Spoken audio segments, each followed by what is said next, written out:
ओम शांति। गुरु जी का ज्ञान। आज का भजन भी सरजोबाई का है, जिसकी गुरु जी ने व्याख्या करी है। मनुष्य के अंदर कोई मन प्रधान होता है, कोई काया प्रधान, कोई आत्मा प्रधान होता है, कोई बुद्धि प्रधान होता है। 4 प्रकार के दिए की रोशनी में वो चलता है। बहुत से लोग बहुत अच्छे विचार लेख लिखते हैं, लेकिन उनका जीवन उतना ऊंचा नहीं होता। बुद्धि का प्रकाश उनका, तेज आत्मा का प्रकाश मंद होता है। वीर हनुमान की काया वज्र जैसी थी। सारे के सारे प्रकाश स्वयंभू नहीं होते, आत्मा के लिए होते हैं। जैसे दीपक का तेज सूरज का उधार तेज है, अग्नि का भी उधार है। आत्मा को स्वयं प्रकाश कहते हैं। जिन महापुरुषों के पास आत्म ज्ञान होता है वो मशहूर नहीं होते। चैंपियन पहलवान मशहूर हो जाएगा, लेकिन वो मशहूर नहीं होते। कुछ ऐसे अदृश्य संत होते हैं जिनके पास आत्म प्रकाश होता है और उनमें बचपन से ही सत्य की आराधना होती है। कुछ पिछले जन्म के संस्कार होते हैं, उनके लक्षण जगत से निराले ही होते हैं। उनके प्रश्नों का जगत के पास जवाब नहीं होता। आत्म जिज्ञासा बहुत कम लोगों में होती है। किताबें पढ़ने की जिज्ञासा तो बहुतों में होती है। आत्म प्रकाश की साधना और है। और प्रहलाद को सताया गया बचपन में, क्योंकि वह प्रभु की बातें करता था। समझते थे बिगड़ गया है। बिगड़ते वो हैं जो प्रभु का रास्ता छोड़कर दूसरे रास्ते पे चलते हैं। मेजॉरिटी हमेशा बेवकूफ़ों की ही होती है। समझदार तो हमेशा माइनॉरिटी में ही होते हैं। परमात्मा माइनॉरिटी में है, उससे समझदार तो कोई है ही नहीं। फंसने वाले मेजॉरिटी में होते हैं और ना फंसने वाले माइनॉरिटी में होते हैं। परमात्मा ने पहले मनुष्य को अकेला बनाया, लेकिन उसने संसार को देखा। मोर के साथ मोरनी है, शेर के साथ शेरनी है, कुत्ते के साथ कुतिया है। परमात्मा ने मनुष्य का जन्म केवल परमात्मा को याद रखने के लिए ही बनाया था, लेकिन इन जानवरों को देखकर मनुष्य के परमात्मा के प्रति भाव बदल गए। ये तो मेरे साथ अन्याय हुआ है, मैं अकेला रह गया। जो उसके लिए हितकर था, सारी सामग्री प्रियकर हितकर नहीं होती। मनुष्य ने खुद मांगा था झमेला।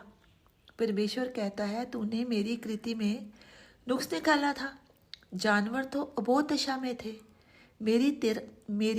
तेरी तरह तू रहे, इसलिए मैंने तुझे अकेला बनाया था।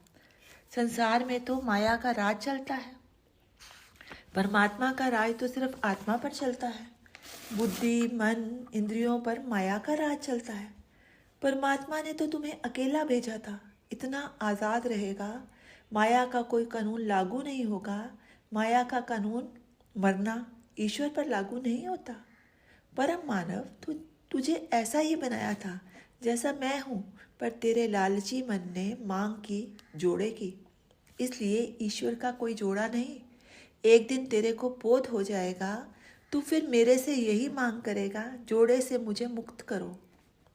कोई संस्कारी जिसे बचपन से बोध हो जाता है, जगत से न्यारा होता है, वो जचेगा नहीं।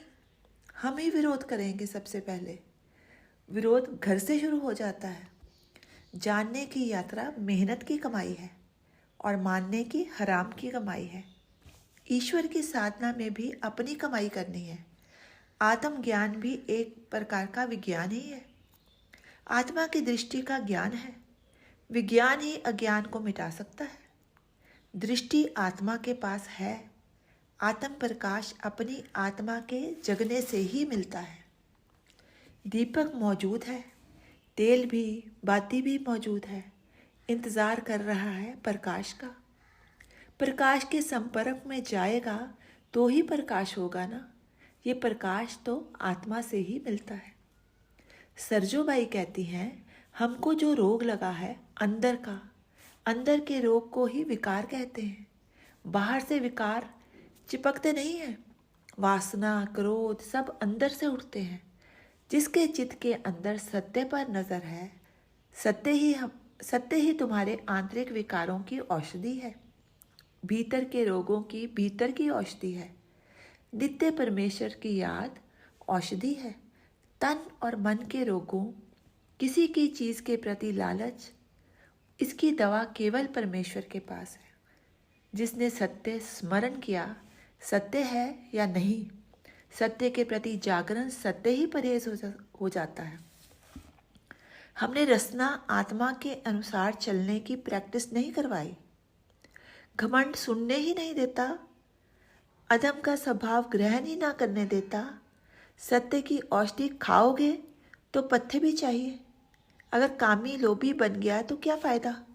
चुन चुन कर सब जगह से सत्य इकट्ठा करेगा, जैसे चिड़िया घोंसला बनाती है। सत्य सब में थोड़ा थोड़ा पड़ा है। चिड़िया यहाँ का तिनका वहाँ का तिनका ले आई। मनुष्य में भी सत्य असत्य मिला है। विवेक की चोंच में से सत्य असत्य में से सत्य को चुनना है। ईंटें चाहिए भवन के निर्माण के लिए, ईंटें मिट्टी के कणों का जोड़ है। ऐसे ही जहाँ जहाँ आपको असत्य में से सत्य दिखाई दे, चुनते चले जाओ। सत्य की ईंटों का भवन बनाना है। भगवान के भगत को अब आगे पर्दा दरवाज़ा भी तो चाहिए। दिया जलाना है, आंधी आएगी तो बुझ जाएगा। प्रतिकूल हवा आएगी तो दरवाज़ा बंद कर देना है। अनुकूल हवा आएगी तो दरवाज़ा खोलना है।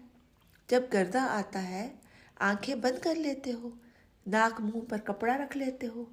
जैसे चोर के लिए दरवाज़ा बंद, सज्जन के लिए दरवाज़ा खुला।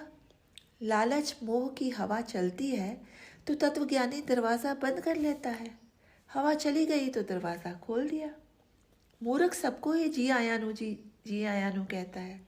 अगर जानवर आ गया, किवाड़ बंद नहीं किया तो सारा बाग तहस नहस हो जाएगा। अगर किवाड़ नहीं बनाई तो सारे फूल खराब हो जाएंगे। देखा आपने, दीपक जलाया भवन के अंदर। दीपक की सुरक्षा का इंतजाम भी तो करो, क्योंकि माया की जोरदार आंधी आ रही है। आंधी भयंकर है, दीवा कमज़ोर है। अगर दीवे को बचाना है, रखना है, तो आंधी का इंतज़ाम भी करके रखो। आत्मा के दीवे को टिकाने के लिए आड़ देनी पड़ती है। ये मंद भवन नहीं है। अच्छाई सद्गुण जिसके पास होते हैं उसका दीवा नहीं बुझता। जो आत्मा की सुरक्षा नहीं करते उनका दीवा फिर बुझ जाता है। कौन सी चीज़ परमानेंट है, कौन सी टेम्परेरी है? विचार करो। जिसको टिकाने के लिए इतने पाप करते हो, क्या वो टिकने वाली है? अपने भोगों को सोचता रहता है, दूसरे का कोई चिंतन नहीं। जीव रूप के रोग क्या के काया के रोग हैं। आगे जीव में शिव बनने की क्रिया है।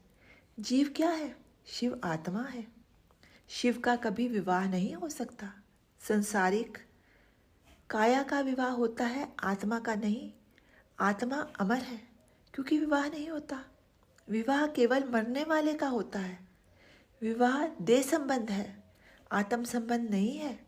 हर जन्म में हंसना, रोना, मरना तमाशा ही तो है। इस आत्मा रूपी दुल्हन को सद्गुणों से सजाए रखना, क्योंकि परमात्मा रूपी दूल्हे से मेल करना है, विवाह करना है, एक रूपता करनी है। ओम शांति। शेष कल।